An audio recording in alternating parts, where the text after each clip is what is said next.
ইয়াতে যানজট খুবই অসুবিধা দিয়ে আছে, প্লাস এক্সিডেন্টও পৰিমাণ বাঢ়ি আছে। অসুবিধা হৈ আছে চবৰে, স্কুটি চুটি আটকি যায়, তাতে ভাঙা আছেতো।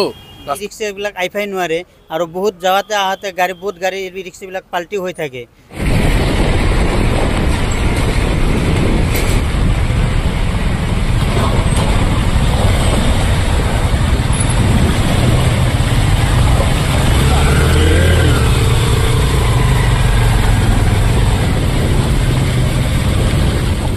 এখন নিৰ্মীয়মান ফ্লাইঅভাৰ আৰু এই ফ্লাইঅভাৰখনৰ দুইফালে সৃষ্টি হোৱা প্ৰকাণ্ড গাঁত আৰু গাঁতবোৰত আচলতে এতিয়া মাছ পুহিব পৰা হৈছে। এজাক বৰষুণ দিলেই পানীৰে ভৰি পৰে ফ্লাইঅভাৰৰ দুইফালৰ গাঁতসমূহ। আছাম টাইমছ 6ৰ এক বিশেষ প্ৰতিবেদনলৈ মই উদয়নে আপোনালোকক স্বাগতম জনাইছোঁ। আমি আছোঁ এতিয়া জ্যেষ্ঠ কেবিনেট মন্ত্ৰী ৰঞ্জিত দাসৰ গৃহ চহৰ বৰপেটাৰ যি চিমলাগুৰিত নিৰ্মীয়মান ফ্লাইঅভাৰৰ ওচৰত।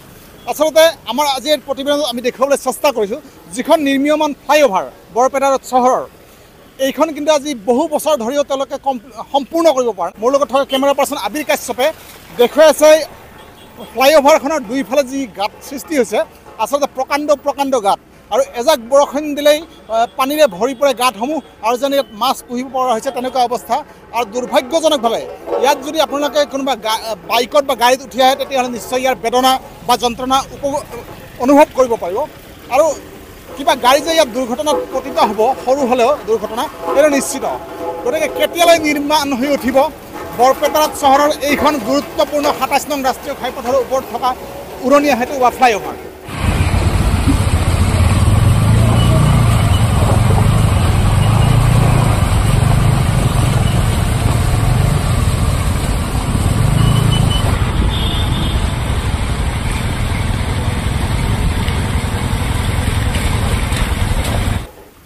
কি ক'ব, এই বৰপেটাৰ যিখন গুৰুত্বপূৰ্ণ উৰণীয়া সেতু এতিয়ালৈকে নিৰ্মাণ হোৱা নাই, দুইফালে গাঁতৰ সৃষ্টি হৈছে, কি হ'ব ক'ব এই সন্দৰ্ভত?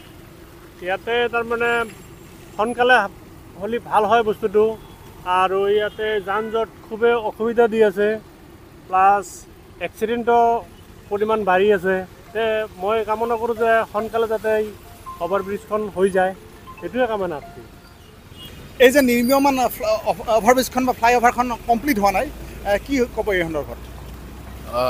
অসুবিধা হৈ আছে চবৰে, স্কুটি চুটি আটকি যায়, তাতে ভাঙা আছেতো, ৰাস্তাৰ মাজত ভাঙা আছে, অসুবিধা হয়। তো সোনকালে হ'লে ভাল হয়, চবৰে সুবিধা হ'ব। ইয়াত কিবা দুৰ্ঘটনা হৈছে নেকি? দুৰ্ঘটনা তেনেকৈ সৰু সুৰা হয় মাজে মাজে, কিন্তু সেইটো ৰাস্তাৰ কাৰণে নহয়, এনে দুৰ্ঘটনা সৰু সুৰা হয় বাৰু, এই বাইক চাইক পৰি যায় বা সেনেহেন, সেইবিলাক সৰু সুৰা হয়। ইয়াৰ কাৰণে আপুনি কাক দায়ী বুলি ভাবে? ইমান বছৰ ধৰি নিৰ্মাণ হোৱা নাই, কিন্তু দায়ী আৰু কাক দিম আৰু, কিন্তু চৰকাৰে এইটো সুবিধা যথাসম্ভৱ যিমান জল্দি পাৰে আৰু কৰি দিলে বস্তুটো ভাল হয় আৰু। ধন্যবাদ। আমাৰ লগত আছে এজন ই ৰিক্সা চালক, কি ক'ব এই উৰণীয়া সেতুখন যে নিৰ্মাণ হৈ উঠা নাই এতিয়ালৈকে, যি পৰিস্থিতিৰ সৃষ্টি হৈছে? এইটো ৰাস্তাটো আচলতে বহুত দিন ধৰি এইটো বেয়া হৈ আছে। এইটো ৰাস্তাটো অলপ সোনকালে কৰিলে আমাৰ ভাল হয়, আমাৰো সুবিধা হয়। কিয় এইফালে ই ৰিক্সাবিলাক আইফাই নোৱাৰে আৰু বহুত যাওঁতে আহোঁতে বহুত গাড়ী ৰিক্সাবিলাক পাল্টি হৈ থাকে, ৰাস্তাত পেচেঞ্জাৰো দুখ পায়, মাল অলপ চলপ মাল ফানি এইবিলাক লৈ কিনে আহিব যাব নোৱাৰে। গতিকে আমাৰ এইখিনি ৰাস্তাটো অলপ সোনকালে ভাল কৰি দিলে আমাৰ ভাল হয়। আমি চৰকাৰৰ লগত এইটো আবেদন জনালোঁ যাতে এইটো ৰাস্তাটো অতি সোনকালে আমাৰ এইটো ঠিক কৰি দিয়ে বা ভাল কৰি দিয়ে। ইয়াৰ কাৰণে আপোনালোকে আচলতে কাক দায়ী বুলি ভাবে যে ইমান বছৰ ধৰি নিৰ্মাণ হৈ উঠা নাই? এতিয়া ধৰক এতিয়া আমাৰ চৰকাৰে যি আছে তাহোনেকে ক'ব লাগিব। এতিয়া আমাৰ ৰানিং চৰকাৰ যি আছে সিয়ে কৰিব, এইটো বেলেগেতো আৰু আহি কৰি নেদে না। এইটো যিহেতু চৰকাৰৰ কাম আছে, চৰকাৰেই কৰিব লাগিব। এইটো আমাৰ যিহেতু ৰানিং চৰকাৰ যোনটো আছে সিয়ে কৰিব। ধন্যবাদ।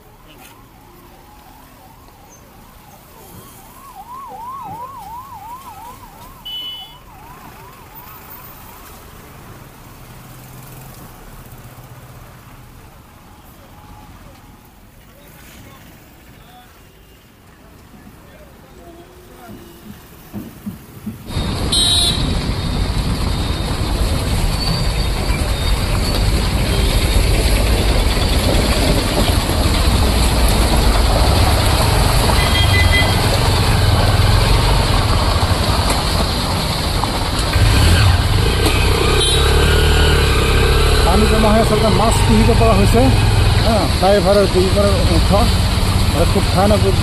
আচলতে যিকোনো সময়তে গাড়ী নষ্ট হ'ব পাৰে, গাড়ীৰ পাতি কাটিব নহয়। দুৰ্ঘটনাত ক্ষতি হ'ব পাৰে গাড়ী।